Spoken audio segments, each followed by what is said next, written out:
Assalamualaikum warahmatullahi wabarakatuh.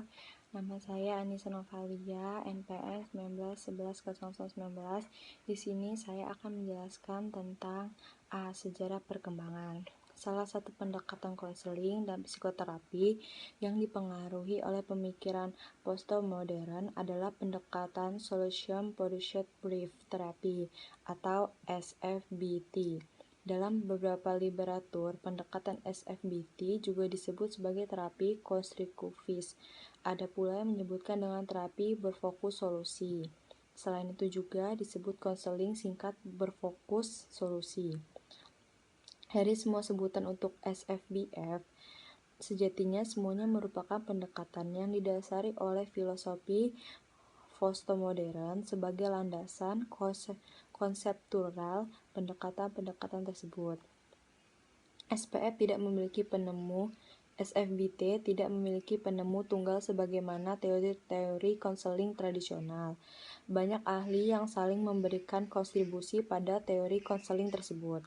Namun demikian, beberapa ahli yang dianggap memberikan kontribusi pada SFBT sehingga terbentuk menjadi teori yang komprehensif saat ini, diantaranya Steve D. Hazer, Bill O'Hanlon, Michael Wayne-David, dan Enzo Kimberg. Secara filosofis, pendekatan SFBF ini didasari bukanlah sesuatu yang bersifat absurd, namun realitas dan kebenaran itu dapat dikontribusikan. Kontribusi sosial merupakan sebuah perspektif terapeutik dengan pandangan postmodern yang menekankan bahwa realitas konseling tanpa memperdebatkan apakah hal tersebut akurat atau rasional. Selanjutnya B. Hakikat manusia. Manusia adalah makhluk yang sehat, kompeten, dan memiliki kapasitas untuk membangun, merancang, serta mengkonstruksi solusi-solusi, sehingga ia tidak terus-menerus berkutat dalam masalah-masalah yang sering ia hadapi. Manusia tidak perlu terpaku pada suatu masalah, namun lebih baik berfokus pada solusi, bertindak, dan mewujudkan solusi tersebut. De Hazer berpendapat bahwa tidaklah penting untuk mengetahui penyebab dari suatu masalah untuk dapat menyelesaikannya, dan bahwa tidak ada hubungan antara manusia dan solusi-solusinya. Terapi singkat berfokus solusi pada didasari pada asumsi optimis bahwa orang yang sehat dan kompeten memiliki kemampuan untuk membangun solusi yang dapat meningkatkan kehidupan mereka. Inti dari terapi yakni membangun harapan yang optimis, konseling dengan menciptakan ekspektasi positif bahwa perubahan itu mungkin. SFBT adalah pendekatan non-patologis yang menekankan kompetisi daripada kekurangan atau kekuatan, bukan kelemahan. Sekian hasil presentasi saya. Assalamualaikum warahmatullahi wabarakatuh. Baiklah, Assalamualaikum warahmatullahi wabarakatuh. Di sini saya Sasa Fitri, NPM 19110024. Di sini saya akan melanjutkan penjelasan dari Anissa Novalia tentang perkembangan perilaku. Yang pertama ada struktur kepribadian. Jadi di sini tidak menemukan teori mengenai struktur kepribadian. Konseling hanya berfokus pada memfasilitasi konseling untuk mengkonstruksi solusi dari masalahnya. Yang kedua itu ada pribadi sehat dan pribadi bermasalah. Kalau pribadi sehat itu dia tuh mampu memiliki kapasitas untuk membangun dan merancang ataupun mengkonstruksi solusi sehingga individu tersebut tidak terus-menerus berkutat dalam masalah yang sedang ia hadapi, tetapi ia berfokus kepada solusi yang telah ia rancang, yang telah ia wujudkan, dan bertindak untuk menemukan solusi yang ia inginkan. Sedangkan kalau pribadi yang bermasalah itu, individu itu menjadi bermasalah karena kurangnya keefektifan, karena individu itu terlalu mencari dan menggunakan solusi yang ia buat itu menjadi bermasalah karena ia tidak meyakini kebahagiaan atau ketidakkesejahteraan yang ia pangkal pada dirinya. Kemudian di sini ada hakikat konseling.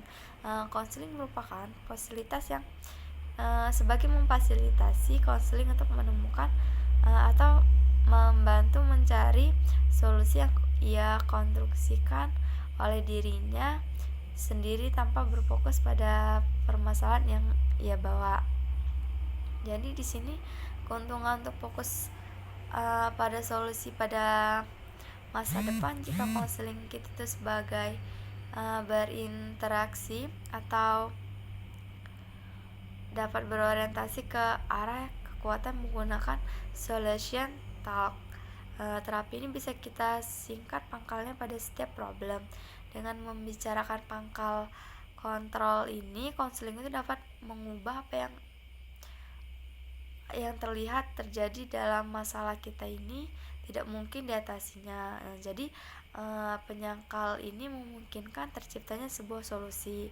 Konseling sering terciptanya sebuah hanya menampilkan satu sisi dari diri mereka. Jadi SFBT ini mengajak konseling untuk menyelidiki sisi lain dari cerita yang sedang mereka tampilkan. Jadi konseling yang ingin berubah mempunyai kapasitas untuk berubah dan mengerjakan yang terbaik untuk membuat satu perubahan itu terjadi. Konseling itu dapat percaya kepada niat mereka untuk memecahkan masalah yang sedang ia hadapi dengan mencari solusi-solusi yang terbaik. Jadi mereka tuh tiap individu itu adalah unik. Demikian juga untuk tiap-tiap solusi. Jadi sekian untuk penjelasan saya. Selanjutnya akan dibahaskan teman saya. Sekian dari saya, terima kasih. Assalamualaikum warahmatullahi wabarakatuh. Perkenalkan, nama saya Weni Aprilia, NPM 19110016. Di sini saya akan lanjutkan presentasi dari Elsa Sapitri. Kondisi pengubahan. 1. Tujuan SVBT antara lain adalah mengubah situasi dalam kerangka acuan, mengubah perubahan dalam situasi yang problematis, dan menekankan pada kekuatan konseli. Terus itu yang kedua, konselor. Fungsi dan peran konselor dalam konseling adalah sebagai mitra dan sebagai motivator. Konselor sebagai mitra, konselor berusaha untuk menciptakan hubungan kolaboratif untuk membuka berbagai kemungkinan perubahan pada masa depan. Dan yang B sebagai motivator, bila solusi-solusi yang telah direncanakan oleh konseli belum membuahkan hasil, maka konselor bertugas untuk mengamati konseli agar terus mencoba dengan alternatif lainnya. Yang ketiga, konseli. Dalam konseling, konseli diharapkan dapat berkolaborasi dengan konselor serta berpartisipasi secara aktif dalam keseluruhan proses konseling. Yang keempat, situasi hubungan. Kualitas hubungan antara konselor dan konseli merupakan faktor penentu hasil dari SVBT. Terus itu ada 3 jenis hubungan yang dapat dikembangkan antara konselor dan konseli untuk membangun SVBT. Yang A itu pelangganan, yang B pengadu, dan yang C itu pengunjung. F. Mekanisme hubungan. 1. Tahap-tahap konseling. Menurut De Hazer Sekliman 2006, SVBT biasanya berlangsung dalam 7 tahap, yaitu yang A. Identifying a solvable complaint, yang kedua establishing goals, yang C itu designing an intervention, yang D itu strategic text that promote change, yang keenam itu identifying and dan enhancing new behavior and change, yang F itu stabilization, dan yang G itu termination. Sekian presentasi dari saya akhiri. Wassalamualaikum warahmatullahi wabarakatuh. Assalamualaikum warahmatullahi wabarakatuh. Izin memperkenalkan diri, nama Nurjana, NPM 19110005. Di sini saya akan melanjutkan presentasi yang telah disampaikan sebelumnya, yaitu mengenai teori tentang SFBT menurut Corel. Yaitu ada pertanyaan pengecualian, yaitu expansion question. expression question, yaitu terapi SBT menanyakan pertanyaan untuk waktu ketika masalah tersebut tidak ada. Untuk kedua yaitu pertanyaan keajaiban atau miracle question, merupakan teknik utama SBVT konseling didorong untuk membiarkan bermimpi. Ketiga, pertanyaan berskala. Terapi fokus pada solusi ketika perubahan dalam pengalaman manusia tidak mudah diamati, seperti perasaan, suasana hati, dan komunikasi. Yang terakhir yaitu rumusan tugas sesi pertama, suatu format tugas yang diberikan oleh terapi kepada konselor untuk menyelesaikan pada antara sesi pertama dan sesi kedua. Demikianlah yang dapat saya sampaikan. Saya Ari, wassalamualaikum warahmatullahi wabarakatuh. Assalamualaikum warahmatullahi wabarakatuh. Saya akan melanjutkan hasil diskusi kami. Saya akan membacakan dari menurut Cesar. Di sini menurut Cesar ada intervensi ini cenderung meningkatkan optimisme konseling dan harapan tentang keadaan mereka. Terus ada feedback atau umpan baliknya. Para praktisi SFBT pada umumnya mengambil istirahat 5-10 menit menjelang akhir setiap sesi untuk menyusun suatu ringkasan pesan untuk konseling. Jadi para praktisi dari SFBT ini juga cenderung mengambil waktu istirahat 5-10 menit setiap sesinya, setiap menjelang akhir setiap sesi untuk menyusun suatu ringkasan pesan untuk konseling. Selama waktu ini terapis memformulasikan umpan balik atau feedback tadi yang diberikan pada konseling setelah istirahat. Nah, jadi hasil dari selama mereka istirahat waktu terapis ini memformulasikan umpan balik yang diberikan pada konseling. Nah, setelah istirahat, jadi diberikan feedback itu kepada konseling setelah mereka beristirahat tadi.